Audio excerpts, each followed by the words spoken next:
retrouvée à être une des responsables du bureau algérien à New York. Ben, tout ça s'est passé à travers une réunion en Afrique. Il y a eu une Assemblée mondiale de la jeunesse que j'ai organisée à Accra. Et là, j'ai rencontré deux militants algériens, France Fanon et Mohamed Sahnoun. C'est ça. Et nous avons passé les 3 semaines de cette conférence. Ce que c'était que le colonialisme, le racisme en France, c'était pour moi tout nouveau, cette connaissance.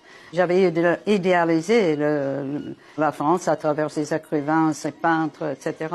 Je ne savais pas à l'époque ce que c'était que le racisme, le colonialisme. Continue de rappel de ce qu'est les conditions de vie et de lutte du peuple algérien auprès des Nations Unies et qui vont finalement donner lieu à un grand nombre de papiers que vous allez faire paraître et une certaine victoire quand l'Assemblée des Nations Unies va voter.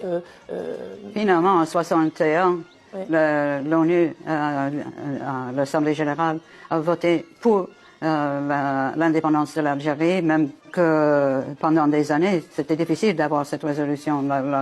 L'image de la France faisait un peu peur, même aux anciennes colonies. Ils avaient voté contre l'indépendance.